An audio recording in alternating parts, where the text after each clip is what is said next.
it's day 3 of making cat food for your precious little one, and as you can see, I took out the meat that we had deboned from yesterday that was sitting in the fridge, and I made a little ice bed for in a big bowl, some ice and some water, and then I have another bowl sitting on top. And what I'm doing right now is just preparing my meat for the grinder. So we have some chunks, and I do probably like, 1.5 inch cubes. I mean, I guess depending on what equipment you have. And also as I'm going along, I am also finding some nice lean pieces of meat that I am going to turn into 1/2 inch cubes, and that I am not going to grind. That's going to be pieces that the cats will chew on, and that promotes dental health. So I'll just show you how I chop. For this process, I have like a good chopping knife here. This piece is, you're going to be able to tell that this is a piece of the drumstick meat, and the one with a lot of ligaments, and there's also like, some pieces of fat and stuff. I like to use the lean meat. Most of that comes from the thigh. So that's all. That's good enough for my grinder, and I'm going to put it in this little bowl that I showed you before that has some ice cubes in another bowl underneath. Now it's a nice piece of fat. I'm just going to throw that in. That's fine for the grinder. And here's a nice piece of thigh meat. And this meat, you see there's a little bit of fat. I'm just going to trim that off a little bit. Throw that in with the rest of my grinder meat. Now there's lots of different connected muscles on thigh meat, sort of underneath, and it's really easy to get that off. Just kind of stick your thumb or your finger in between them, and it just comes right off, see? And that is a very nice piece. So now I cut these into 1/2 inch cubes. So let me get that out of the way for you. That's a good place for it. And just, start here. Okay. And I can do 2 at a time, Also sharpened with my really nifty little knife sharpener that was very economical. And there you go. That is how you do it. See, nice little pieces for the cat to chew on, and that's very good for your little one's teeth. And here's that third piece that I had chopped. And that's it. So I like to put together like a nice amount of those that will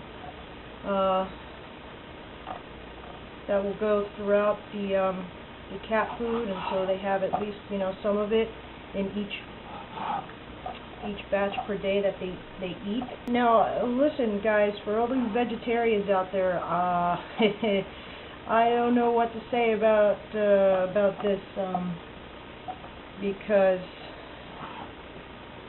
humans can get away with being vegetarians, but cats can't.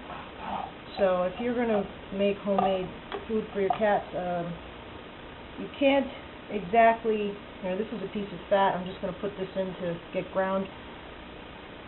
You can't exactly substitute chicken with soy for your cat. I'm very sorry to say, your cat's digestive system just can't deal with it. So I've got a little container here for the stuff that I'm cubing, that I cubed already. Now I'm going to demystify 2 things for you now.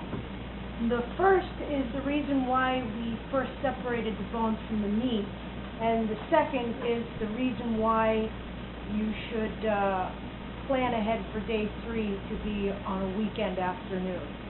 So we're going to go to this counter here, and I'll show you. Now I just freshened up my ice cubes over here, and what I like to do first is separate the cartilage from the actual bone. That's going to make it a lot easier to to deal with later. So I kind of, grab it like this, take my chopping knife. It's going to be easier than you think it might be. I mean, this is soft and it's raw. So the bone is actually a lot softer than you might think. I mean, here, see?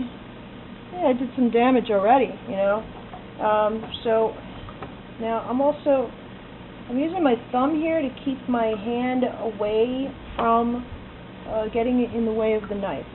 So start here, and I just slice that part off here. Now, if I can do it, anyone can, alright? It's not that difficult. And if you get a little trouble, try and sort of like jimmy your knife. You hear the cracking sound? Cracking it open, helping you out along the way, because that bone marrow in there is soft. You see that? Okay. I'm going to set this aside over here, and and do the other side too. Cracking, slicing, cracking, slicing.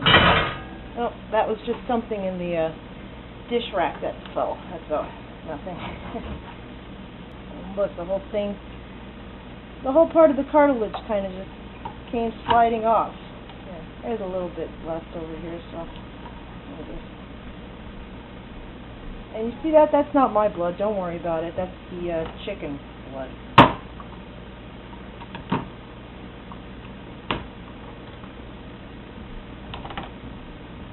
Alright. And I'm just going to put this in there. Let's see if I find any of those, what was it, like pelvis pieces. Here's one. You don't really have to deal with this. Don't worry about this, okay? That we'll deal with later. Now that I've finished separating the cartilage from the bones, I'm just going to chop these up, I guess, in a similar way that you would chop up or mince garlic, except that this is going to be a little bit harder. And so instead of, just, swoosh, swoosh, swoosh, like this, you really gotta do it real hard.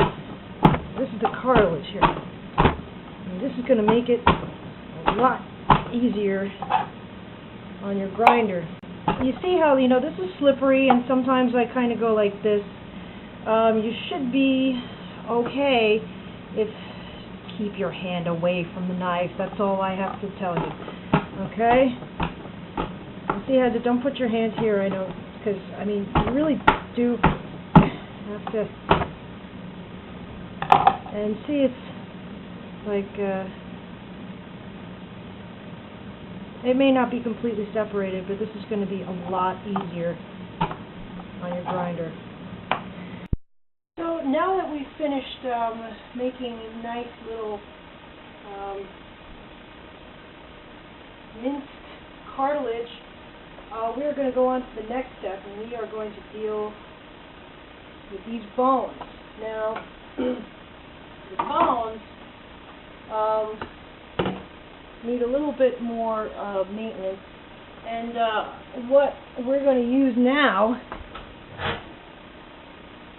is a hammer.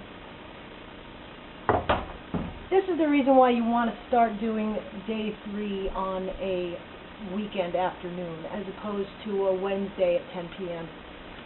Especially if you live in a city like I do, you live in an apartment, you have a roommate, you have neighbors who live above you, across the hall from you, you don't want to piss them off.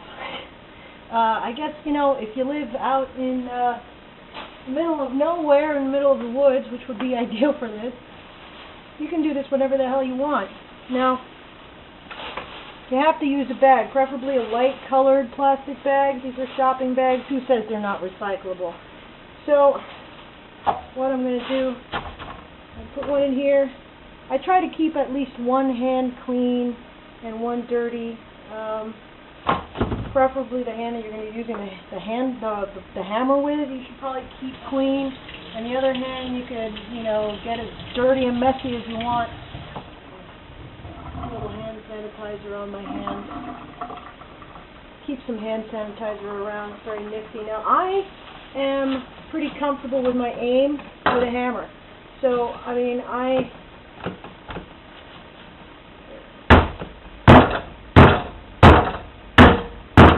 if you don't feel comfortable using a hammer, I would keep my hand away. But it's kind of hard to, you know, manage the bone if you don't. So, I mean, you could also use the back of your chopping knife, sort of just keep it in place while you bang the shit out of it. And that's nicely crushed. So I'm going to put this in my little tupper. There we go. And go on to the next one.